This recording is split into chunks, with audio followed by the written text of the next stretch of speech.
What is the inner life? We all have one, but what is it? Why does it matter? And how do you cultivate it? So this is my response to that question. Cultivate is the right word here, is the operative word here, because much like a garden, the inner life takes tending to bring about what is worthwhile.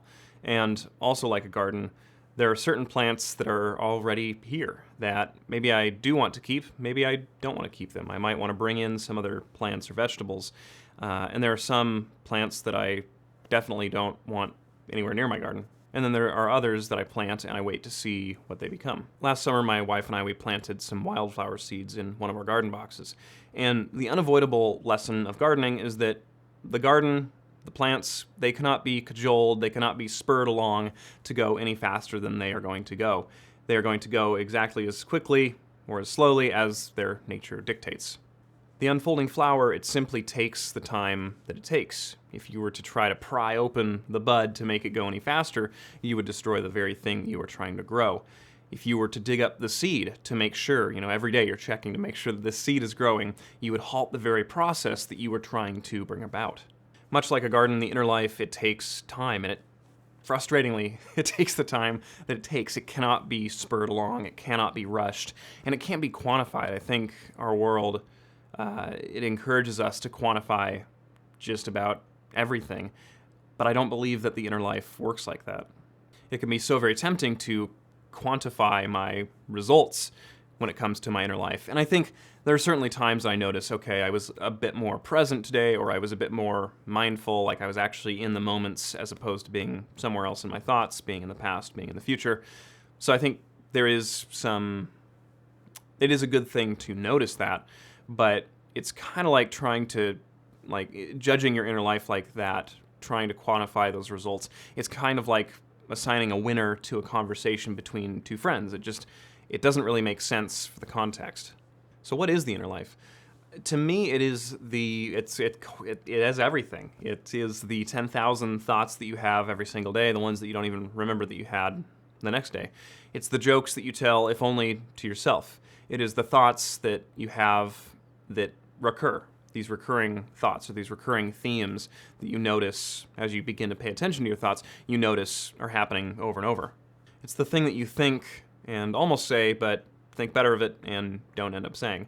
It's the books that you love so much that they become a part of you. It's the sand of experience that you end up sifting through and you find the things that are worth keeping, those things that really keep you alive and sustain you. It is the cacophony that is yours and yours alone, and it can be spoken about, it can be shared with others, but I think the thing to me that is the most fascinating is that no matter how much I share with someone, they will have just a fraction of the understanding that I have of my own internal experience.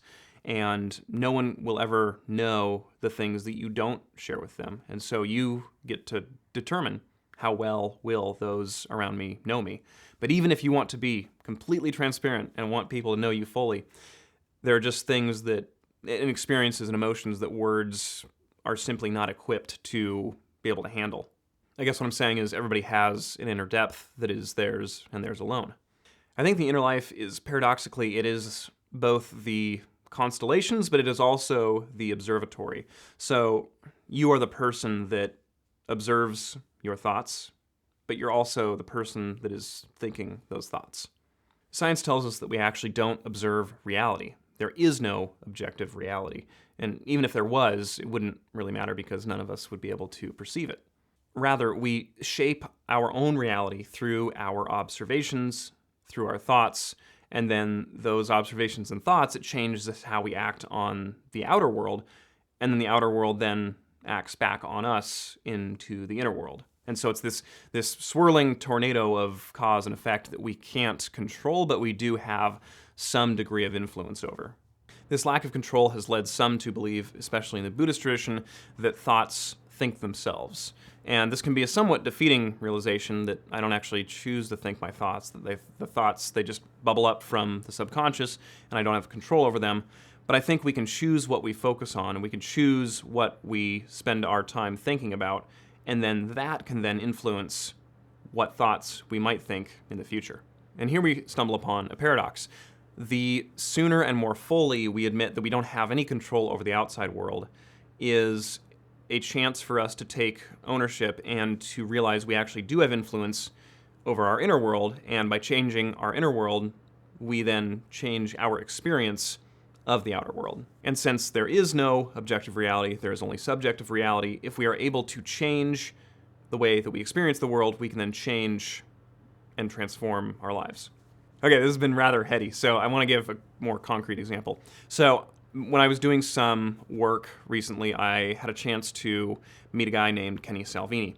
Now, Kenny was paralyzed from the neck down in a skiing accident, and this was when he was 18, 19, 20, somewhere in that age range.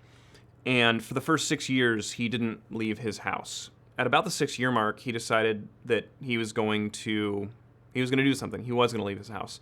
And by doing that, by making that decision, he then eventually started what's called the Here and Now Project. And the Here and Now Project, it is a support network for people with spinal cord injuries. It's an incredible nonprofit that reminds people that they are in a really challenging situation, but they're not alone. So what changed for Kenny? Did he regain the use of his limbs? No, he did not. Same exact situation, but he began to tell himself a different story. Instead of a self-defeating story of, I'm never going to be able to do anything ever again, I'm not going to be able to make a difference, he told himself a different story. And he now has a wife, he has a daughter, and he's able to travel and do many of the things that he wanted to do when he was younger. Obviously, it looks different than it used to, but he was able to do all these things because there was a shift in the story that he was telling himself. So what does cultivation of the inner life actually look like? It's something I have been trying to cultivate, trying to tend to, and I think what it comes down to is first realizing that you have an inner life to begin with, right? You can't begin to tend to something that you don't know exists. So I think that's the first step, is realizing that you do have an inner life, and that your inner life it has a huge influence on how you actually experience your life, because how you experience your life, of course, is your life. If you aren't aware of your inner life, you risk letting things into your garden that are harmful. Maybe it's chemicals, maybe it's birdseed, things that a gardener would never let inside of her garden. So realizing that you have this inner life and being aware of what is being brought into your inner life. For me, I've realized violent TV shows and movies, for whatever reason, I just can't do them anymore. I don't know why, but it's something I've chosen. It's like, you know what, this is just not, I don't want that as a part of my inner life, so I just choose to abstain from those. I've chosen to largely ignore the news because I don't think it does anything good for me. I can't influence anything that's happening. It makes me sad and depressed, and there's nothing I can do about it anyway, so I've chosen to ignore that. I think about the books that I read. I wonder, what is it that I'm letting into my life by reading this book?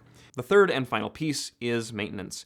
And I think maintenance it's not sexy, it's not super exciting, but I think by doing routine maintenance, that is how you avoid blowing up your life in middle life. I think that is probably, in my opinion, the cause of a lot of midlife crises, is people neglecting to care for their inner life for so long that it gets to a point where it just simply is untenable and something has to give.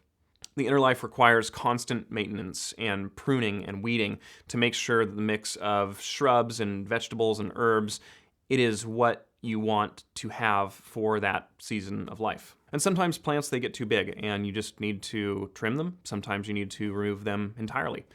Sometimes you get into a season of life where you need to pare down and you're not going to grow quite as much as you did last year. It's an acknowledgement that not every year has to have a bigger yield than the previous year. There are some seasons of life where you'll have a few wildflowers and a handful of sweet peas, and that's it. It's your inner life, and to me that's the most exciting, is that you get to cultivate it however you see fit. Just about everything is outside of our control, but our inner life, the way that we experience our life, that is fully within our control, and to realize that and to live that out is to live in freedom. It is something I am still learning. I have certainly not mastered it. I don't think you do ever master it. I think it is something that you commit to continuing to learn.